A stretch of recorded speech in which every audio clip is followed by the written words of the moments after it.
മുസ്ലിങ്ങൾ എങ്ങനെയാണ് ഭീകരവാദ തീവ്രവാദ സംഘങ്ങളോട് വർഗീയ പരിശ്രമങ്ങളോട് പ്രതികരിച്ചത് എന്ന് നാം മനസ്സിലാക്കേണ്ടതുണ്ട്. ആഗോളാടിസ്ഥാനത്തിൽ തീവ്രവാദ സംഘങ്ങളോട് ഇസ്ലാം പ്രതികരിച്ചതിൻ്റെ, മുസ്ലിം നേതൃത്വം പ്രതികരിച്ചതിൻ്റെ ഒട്ടനവധി ഉദാഹരണങ്ങൾ നാം മനസ്സിലാക്കി കഴിഞ്ഞു. ഇന്ത്യ മഹാരാജ്യത്ത് ജീവിക്കുന്ന മുസ്ലിങ്ങൾ എങ്ങനെയാണ് ഈ കാലഘട്ടത്തിൽ പ്രതികരിച്ചിട്ടുള്ളത് എന്നതിനെക്കുറിച്ചാണ് നാം കേൾക്കുന്നത് ബഹുമാന്യനായ നിഷാദ് സലഫിയുടെ വാക്കുകളിലൂടെ.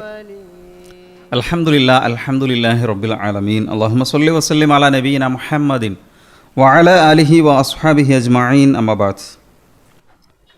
ജനിച്ച മണ്ണ് ലോകത്ത് ഏതൊരു മനുഷ്യൻ്റെയും ഒരു വികാരമാണ്. പ്രവാചകൻ സല്ലല്ലാഹു അലൈഹി വസല്ലം മക്കയിൽ നിന്ന് നാട് വിട്ടു പോകേണ്ടി വരുന്ന, ഹിജറ പോകേണ്ടി വരുന്ന നിർബന്ധിതമായ ആ ഒരു സാഹചര്യത്തിൽ പ്രവാചകൻ പറഞ്ഞ വാചകങ്ങൾ വളരെ പ്രസക്തമാണ്. ചരിത്രത്തിൽ നമ്മൾ പലപ്പോഴും കേൾക്കാറുണ്ട്, മക്കേ, നിൻ്റെ മണ്ണ് അള്ളാഹുവിൻ്റെ ഏറ്റവും ഉത്തമമായ മണ്ണാണ്. എൻ്റെ നാട്ടുകാർ എന്നെ ആട്ടിപ്പുറത്താക്കിയില്ലായിരുന്നുവെങ്കിൽ ഈ നാട് വിട്ട് ഞാൻ പോകുമായിരുന്നില്ല. ജീവിക്കുന്ന നാടിനോടും കൂടെ കഴിയുന്ന സമൂഹത്തോടും അങ്ങേയറ്റത്തെ ഗുണകാംക്ഷ പുലർത്തിയാണ് പ്രവാചകനും പ്രവാചകാനുചരന്മാരും ജീവിച്ചിരുന്നത് എന്ന് തിരുനബിയുടെ ചരിത്രം പഠിക്കുന്ന ആർക്കും മനസ്സിലാക്കാൻ സാധിക്കും.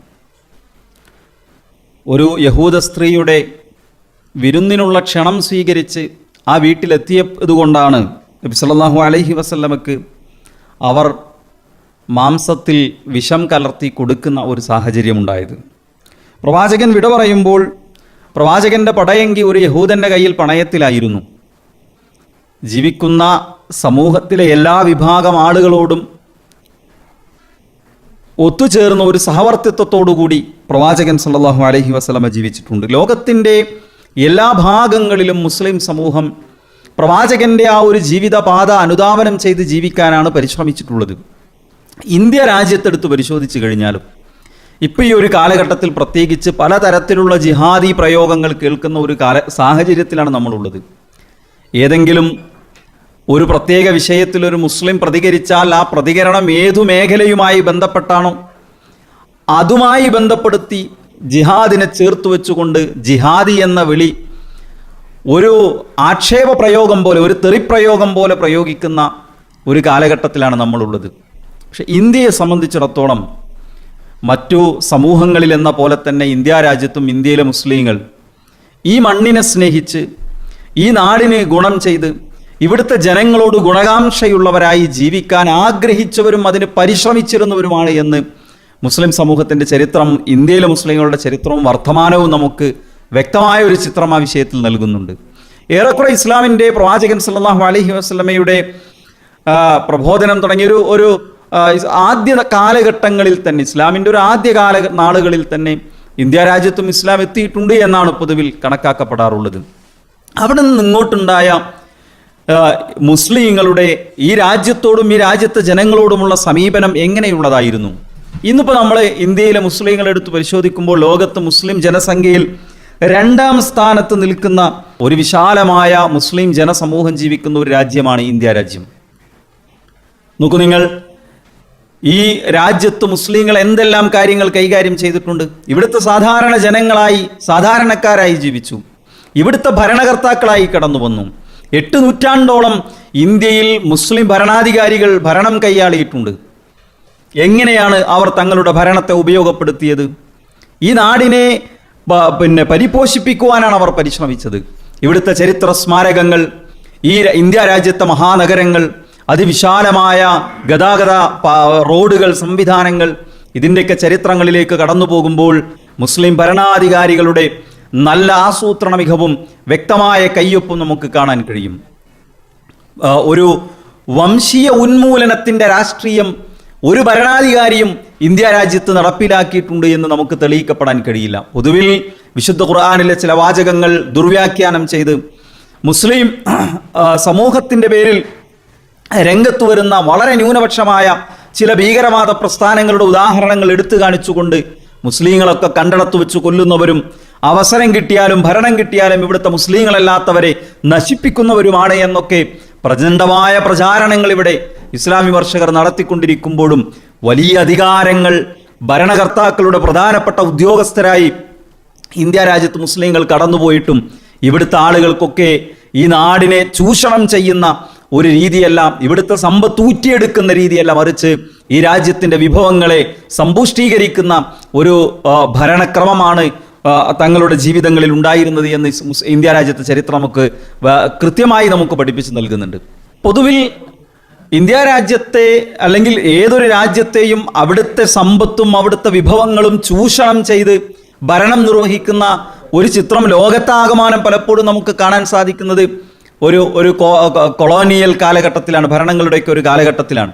പ്രത്യേകിച്ച് ഇന്ത്യ രാജ്യത്ത് വാസ്കോഡി ഗാമ വന്നത് മുതൽ, ഗാമയുടെ ആഗമനം മുതലാണ് ഇവിടുത്തെ ഭരണകർത്താക്കൾ ഈ രാജ്യത്തിൻ്റെ സമ്പത്ത് ഊറ്റിയെടുത്ത് കൊണ്ടുപോകുന്ന ഒരു ചിത്രമുണ്ടാകുന്നത്.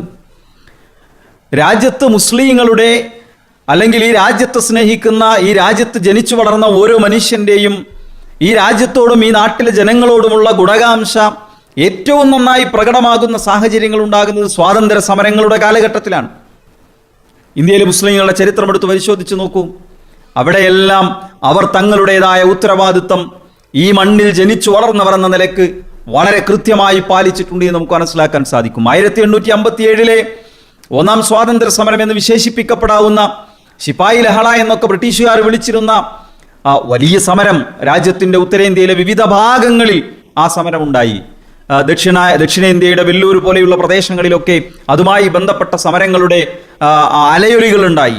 ആരാണ് ഈ സമരത്തിന് നേതൃത്വം കൊടുത്തത്? ആരെല്ലാമാണ് ഈ സമരത്തെ നയിച്ചിരുന്നത്? വളരെ കൃത്യമായി നമുക്ക് മനസ്സിലാക്കാൻ സാധിക്കും.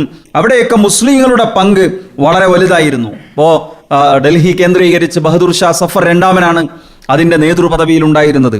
ലക്നൌവിൽ ബീഗം ഹസ്രത്ത് മഹലാണ് ഒന്നാം സ്വാതന്ത്ര്യ സമരത്തെ നയിച്ചിരുന്നത്. ബറേലിയിൽ ഖാൻ ബഹദൂർ ഖാനാണ് 1857 സ്വാതന്ത്ര്യ സമരത്തിന്റെ മുന്നണി പോരാളിയായിട്ടുണ്ടായിരുന്നത്. ഫാസിയാബാദിൽ മൗലവി അഹമ്മദുള്ളയാണ് ഇന്ത്യയുടെ ഒന്നാം സ്വാതന്ത്ര്യ സമരം നയിച്ചത്. ഞാൻ പറയുന്നത് ഈ നാടിൻ്റെ സംരക്ഷണത്തിനു വേണ്ടി, ഇവിടുത്തെ ജനങ്ങളുടെ സുരക്ഷിതത്വത്തിനു വേണ്ടി, ഈ നാടിനെ വൈദേശികരുടെ കയ്യിൽ നിന്ന് മോചിപ്പിക്കുന്നതിന് വേണ്ടി ഒന്നാം സ്വാതന്ത്ര്യ സമരത്തിന്റെ നേതൃപദവിയിൽ ഉണ്ടായിരുന്നത് ഇന്ത്യയിലെ മുസ്ലിങ്ങളായിരുന്നു നമുക്ക് മനസ്സിലാക്കാൻ സാധിക്കും. ഒന്നാം സ്വാതന്ത്ര്യ സമരത്തിന്റെ ചരിത്രം 1857 ആരംഭിക്കുന്നത്. അവിടെ ആ സമയത്താണ് ഉണ്ടാകുന്നതെങ്കിലും പൊതുവിൽ 1857 സ്വാതന്ത്ര്യ സമരത്തിന്റെ ആമുഖം എന്ന് പറയാറുള്ളത് വഹാബി മൂവ്മെന്റ് ആണ്. പ്രത്യേകിച്ച് 1830 മുതൽ അഹമ്മദ് ഷഹീദിന്റെയൊക്കെ നേതൃത്വത്തിൽ ഷാ വലിയുള്ള ദഹ്ലവിയുടെ ശിഷ്യന്മാരിലൂടെ കൈമാറി വന്ന ഈ വൈദേശികർക്കെതിരായിട്ടുള്ള അവരുടെ മൂവ്മെന്റും അവരെ ഇവിടുത്തെ മുസ്ലിം പൊതുസമൂഹത്തിൽ നിന്നും ഈ രാജ്യത്തെ പൊതുജനങ്ങളിൽ നിന്നും അകറ്റി നിർത്തുന്നതിന് വേണ്ടി ബ്രിട്ടീഷുകാർ അവരെ വഹാബികൾ എന്ന് ആക്ഷേപസ്വരത്തിൽ വിളിക്കുകയും ജനങ്ങളിൽ നിന്ന് ഒറ്റപ്പെടുത്താൻ ശ്രമിക്കുകയും ചെയ്തതും അന്നത്തെ ബ്രിട്ടീഷ് ജനറലായിരുന്ന സർ സിഡ്നി കോട്ടൺ പ്രത്യേകമായി വഹാബികളെ അടിച്ചമർത്തുന്നതിനു വേണ്ടി പ്രത്യേകമായ സൈന്യം രൂപീകരിച്ചതുമൊക്കെ നമുക്ക് ചരിത്രത്തിൽ കാണാൻ കഴിയും. 1850 മുതൽ 58 വരെയുള്ള കാലഘട്ടത്തിൽ വഹാബി മൂവ്മെന്റിനെതിരെ മാത്രം ബ്രിട്ടീഷുകാർ പ്രത്യേകമായ സൈനിക നടപടികൾ എടുത്തിരുന്നു എന്ന് ഇന്ത്യയുടെ സ്വാതന്ത്ര്യ സമരത്തിന്റെ ചരിത്രങ്ങളിൽ നമുക്ക് കാണാൻ കഴിയുന്നു. The history of freedom movement in Bihar എന്ന പുസ്തകത്തിൽ നമുക്കത് വായിക്കാൻ സാധിക്കും. അത് കേരളത്തിലേക്ക് നമ്മൾ കടന്നു വരുമ്പോൾ കേരളത്തിലെ സ്വാതന്ത്ര്യ സമരങ്ങൾ എടുത്തു പരിശോധിക്കുമ്പോഴും അതെ നമുക്ക് അത്തരത്തിലുള്ള കൃത്യമായ മുസ്ലിങ്ങളുടെ ഇടപെടലിന്റെ നിരവധി ഉദാഹരണങ്ങൾ നമുക്ക് വിശദീകരിക്കാൻ കഴിയും. വളരെ ആവേശപൂർവ്വം ഇന്ത്യയുടെ സ്വാതന്ത്ര്യ സമര പോരാട്ട ഭൂമികയിൽ വലിയ മൂവ്മെന്റുകൾ നടത്തിയ ആളുകളാണ് മൗലാന മുഹമ്മദ് അലി ജൗഹറിനെ പോലെയുള്ള ആളുകൾ, മൗലാന ഷൗക്കത്ത് അലി ജൗഹറിനെ പോലെയുള്ള ആളുകൾ, മൗലാന അബുൽ കലാം ആസാദിനെ പോലെയുള്ള ആളുകൾ. അല്ലെ, ടിപ്പു സുൽത്താനെ സംബന്ധിച്ച് ഭഗവാൻ കിദ്വാനി പറഞ്ഞത് ഇന്ത്യയുടെ ആത്മാവ് കണ്ട ഭരണാധികാരി എന്നാണ്. ടിപ്പുവിന്റെ മരണം നടന്നപ്പോഴാണ് ബ്രിട്ടീഷുകാർ പറഞ്ഞത് ഇനി ഇന്ത്യ നമ്മുടേതായി എന്നുള്ളത്. ഇന്ത്യയിലെ ഫ്രീഡം ഫൈറ്റേഴ്സിന്റെ സ്വാതന്ത്ര്യ സമര സേനാനികളുടെ എണ്ണമെടുത്ത് പരിശോധിച്ചു കഴിഞ്ഞാൽ ഏതൊരു കലാപവുമായി ബന്ധപ്പെട്ട ഏതൊരു സ്വാതന്ത്ര്യ സമരവുമായി ബന്ധപ്പെട്ട മേഖലകളിലും ഏറ്റവും കൂടുതൽ എണ്ണം മുസ്ലിങ്ങളുടെ വലിയ എണ്ണം നമുക്ക് കാണാൻ സാധിക്കും. അത് ഇനി സ്വാതന്ത്ര്യത്തിന് ശേഷവും അങ്ങനെ തന്നെയാണ്. ഇന്ത്യയുടെ നിർമ്മാണ പ്രവർത്തനങ്ങളെ നമ്മൾ വിലയിരുത്തുമ്പോൾ മൗലാന അബുൽ കലാം ആസാദ്, ഒന്നാമത്തെ വിദ്യാഭ്യാസ മന്ത്രി, അദ്ദേഹം നിയോഗിച്ച കമ്മീഷനുകൾ, ആ കമ്മീഷനുകളുടെ പഠനങ്ങളുടെ റിപ്പോർട്ടുകൾ, അതിൻ്റെ അടിസ്ഥാനത്തിലാണ് പലപ്പോഴും ഇപ്പോൾ പോലും ഇന്ത്യയുടെ വിദ്യാഭ്യാസ നയരൂപീകരണങ്ങൾ പോലും നടക്കുന്നത് നമുക്ക് കാണാൻ കഴിയും. ഈ രാജ്യത്ത് പലതരത്തിലുള്ള വിഭജന കാലം മുതൽ അതിനു മുമ്പ് മുതൽ പലതരത്തിലുള്ള വർഗീയ കലാപങ്ങളിലൂടെ രാജ്യം കടന്നുപോയിട്ടുണ്ട്.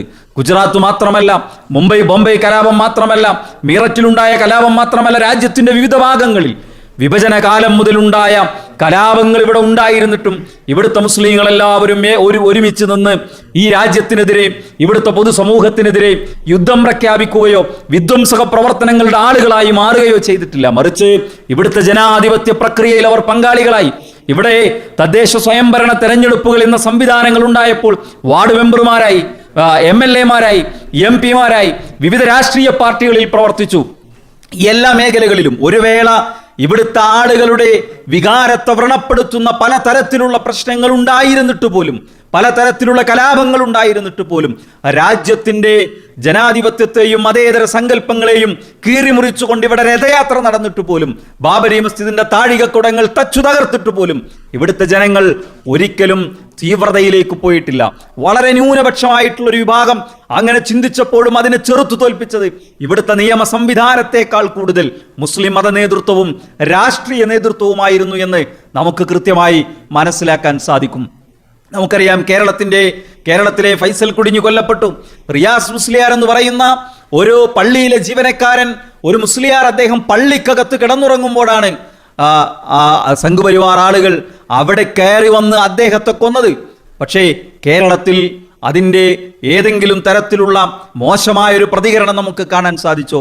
നിയമത്തിൽ വിശ്വസിക്കണമെന്ന്, നീതിന്യായ കോടതികളിൽ വിശ്വാസമർപ്പിക്കണമെന്ന് ജനങ്ങളെ പഠിപ്പിക്കുന്നതോടൊപ്പം ഈ രാജ്യത്ത് നിലനിൽക്കുന്ന സമാധാന അന്തരീക്ഷത്തെ തകർക്കുന്നത് യഥാർത്ഥത്തിൽ ഒരു വിശ്വാസിയുടെ വിശ്വാസത്തിനെതിരാണ് എന്ന് മതപണ്ഡിതന്മാർ ജനങ്ങൾക്ക് നൽകുന്ന കൃത്യമായ ഉപദേശങ്ങളിലൂടെ യഥാർത്ഥത്തിൽ ഈ രാജ്യത്തെ ജനങ്ങളെ, മുസ്ലിങ്ങളെ ഒരു മതേതര സങ്കല്പങ്ങളുടെ, മതേതര മൂല്യങ്ങൾ ഉയർത്തിപ്പിടിച്ച്, അല്ലെങ്കിൽ ജനാധിപത്യ രാജ്യത്തെ നിയമങ്ങൾ പാലിച്ചുകൊണ്ട് സമാധാന ജീവിതം നയിക്കാനും അതോടൊപ്പം തന്നെ ഇവിടെ ഉള്ള സമാധാന അന്തരീക്ഷം നിലനിർത്താൻ വേണ്ടി പരിശ്രമിക്കുവാനും ഇവിടുത്തെ നീതിന്യായ കോടതികളിലും ജനാധിപത്യ സംവിധാനങ്ങളിലും വിശ്വാസമർപ്പിച്ച് മുന്നോട്ട് പോകണമെന്ന് പഠിപ്പിക്കാനുമാണ് യഥാർത്ഥത്തിൽ ഇന്ത്യയിലെ മതപണ്ഡിതന്മാരും രാഷ്ട്രീയ നേതൃത്വവും ഒക്കെ പരിശ്രമിച്ചിട്ടുള്ളത്. നമുക്കറിയാം, ഇവിടെ മന്ത്രിമാരുണ്ടായിട്ടുണ്ട്, ഇവിടെ MP-മാരുണ്ടായിട്ടുണ്ട്, ഇവിടെ MLA-മാരുണ്ടായിട്ടുണ്ട്, ഇവിടെ രാഷ്ട്രീയ പാർട്ടികളിൽ വലിയ ഉത്തരവാദിത്തങ്ങൾ മുസ്ലിങ്ങൾ നിർവഹിച്ചു പോന്നിട്ടുണ്ട്.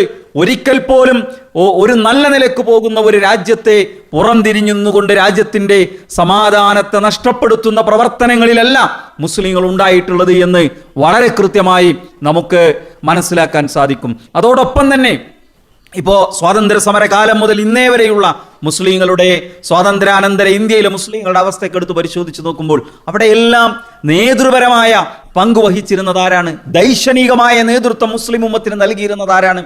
അതൊക്കെ സലഫി ആദർശ ചേരിയുടെ കൂടെ നടന്നിരുന്ന ആളുകളാണ് എന്നുകൂടി നമ്മൾ മനസ്സിലാക്കേണ്ടതുണ്ട്. സലഫികൾ കേരളത്തിൽ വർദ്ധിക്കുന്നതോടുകൂടിയാണ് ഇവിടെ പ്രശ്നങ്ങൾ ഉണ്ടായിക്കൊണ്ടിരിക്കുന്നത് എന്ന ഒരു ചരിത്ര അപനിർമ്മിതിക്കു വേണ്ടി സംഘപരിവാർ പാളയത്തോടൊപ്പം ചേർന്നുകൊണ്ട് ഒരു പുതിയ നരേറ്റീവ് സൃഷ്ടിക്കാൻ വേണ്ടി ചില ആളുകൾ ശ്രമിച്ചു കൊണ്ടിരിക്കുന്നുണ്ട്. കേരളം മാത്രം എടുത്തു പരിശോധിച്ചാൽ സയ്യിദ് സനാഉല്ലാ മക്തി തങ്ങളുടെ ചരിത്രം, വക്കം അബ്ദുൽ ഖാദർ മൗലവിയുടെ ചരിത്രം, മുഹമ്മദ് അബ്ദുറഹ്മാൻ സാഹിബിന്റെ ചരിത്രമില്ലാത്ത കേരളത്തിന്റെ സ്വാതന്ത്ര്യ സമര ചരിത്രമുണ്ടോ? ഈ മൊയ്ദ് മൗലവിയുടെ ചരിത്രമില്ലാത്ത മലബാറിലെ സ്വാതന്ത്ര്യ സമരത്തിന്റെ ചരിത്രമുണ്ടോ? ഖിലാഫത്ത് കോൺഗ്രസിന്റെയും ഇന്ത്യൻ നാഷണൽ കോൺഗ്രസിന്റെയും ആദ്യകാല നേതാക്കളിൽ KM മൗലവി ഉണ്ടായിരുന്നു, NV അബ്ദുസ്സലാം മൗലവി, KM സീതി സാഹിബ്, പോക്കർ സാഹിബിനെ പോലെയുള്ള ആളുകൾ സ്വാതന്ത്ര്യ ഇന്ത്യയിലെ മുസ്ലിങ്ങളെ പഠിപ്പിച്ച് ജനാധിപത്യത്തോടൊപ്പം നിൽക്കാൻ, ഇവിടുത്തെ മതേതര സമൂഹത്തോട് ഇടകിച്ചേർന്ന് സ്വന്തം വിശ്വാസം നിലനിർത്തുമ്പോഴും സഹകരിച്ചും സഹവർത്തിച്ചും ജീവിക്കാൻ പഠിപ്പിക്കുമ്പോൾ, അവരുടെയൊക്കെ വിശ്വാസപരമായ ആദർശങ്ങൾ നമ്മൾ പഠിക്കാൻ ശ്രമിക്കുമ്പോൾ അവരെല്ലാം സലഫി ആദർശ ചേരിയോടൊപ്പം നിന്നിരുന്നവരായിരുന്നു എന്ന് നമുക്ക് മനസ്സിലാക്കാൻ സാധിക്കും. അവസാനിപ്പിക്കുന്നു. അല്ലാഹുമ്മ സ്വല്ലി അലാ മുഹമ്മദിൻ വഅലാ ആലിഹി വസ്ഹബിഹി വസല്ലം വൽഹംദുലില്ലാഹി റബ്ബിൽ ആലമീൻ. അസ്സലാമു അലൈക്കും വറഹ്മത്തുള്ളാഹി. ഇന്ത്യൻ മുസ്ലിങ്ങൾ എങ്ങനെയാണ് വർഗീയതയോട് പ്രതികരിച്ചത് എന്നും എത്രമാത്രം രാഷ്ട്ര നിർമ്മാണ പ്രവർത്തനത്തിൽ അവർ ഇടപെട്ടിരുന്നു എന്നും സ്വാതന്ത്ര്യ സമരത്തിന് അവർ നൽകിയ സംഭാവനകളെക്കുറിച്ചും വളരെ വ്യക്തമായുള്ള വിശദീകരണം നമ്മൾ കേട്ടുകഴിഞ്ഞു.